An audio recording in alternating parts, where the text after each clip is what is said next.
ভারতীয় রুপি ডলারের বিপরীতে এমন এক জায়গায় পৌঁছেছে যা নিয়ে বেশ হইচই হচ্ছে। অনেকে তো রীতিমতো চিন্তায় পড়ে গেছেন, কিন্তু আসলে কি ঘটছে?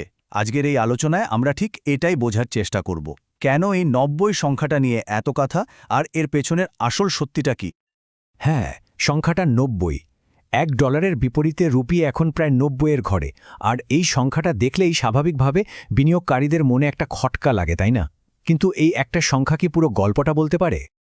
আর এটাই হলো আমাদের আজকের মূল প্রশ্ন। রুপির এই দরপতন কি ভারতের অর্থনীতির জন্য একটা বড়সড় বিপদের সংকেত, নাকি পুরো ব্যাপারটার পেছনে অন্য কোনো গল্প আছে? চলুন এই ধাঁধার উত্তর খোঁজা যাক। চলুন প্রথমে দেখি খবরের শিরোনামে যে ৯০ সংখ্যাটা ঘুরছে তার কারণটা কি। তারপর আমরা দেখব পর্দার আড়ালে আসল ঘটনাটা কি ঘটছে। ব্যাপারটা কিন্তু এতটাও সহজ নয়।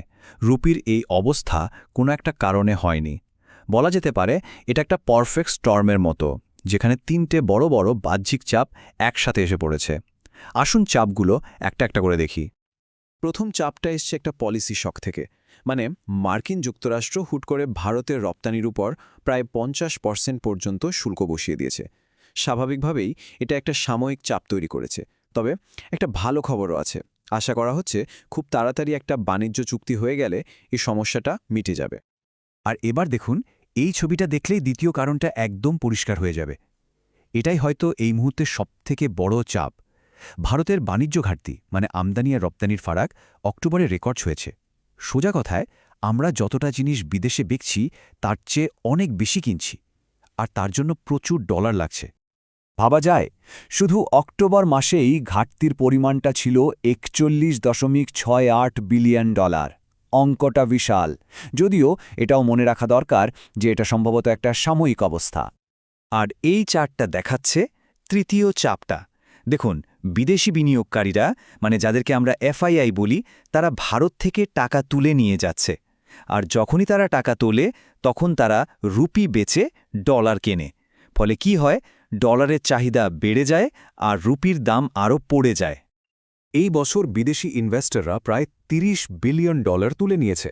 তো এই তিনটি চাপ, ট্যারিফ, বাণিজ্য ঘাটতি আর বিদেশি বিনিয়োগের বহির্প্রবাহ, একসাথে মিলে রুপিকে ৯০-এর ঘরে ঠেলে দিয়েছে। কিন্তু এই যে এতগুলো চাপের কথা বললাম, এগুলো তো সব বাইরের ঘটনা। পর্দার আড়ালে ভারতের অর্থনীতির আসল চেহারাটা কেমন? চলুন এবার সেই গল্পটা শোনা যাক।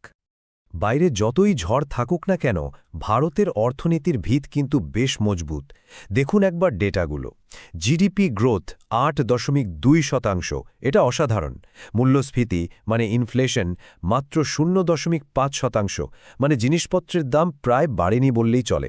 কারেন্ট অ্যাকাউন্ট ডেফিসিটও কমেছে, তেলের দামও সহনীয় পর্যায়ে। এগুলো সবই কিন্তু একটা সুস্থ অর্থনীতির লক্ষণ। আর এর মধ্যে রিজার্ভ ব্যাংকের ভূমিকাটাও কিন্তু খুব ইন্টারেস্টিং।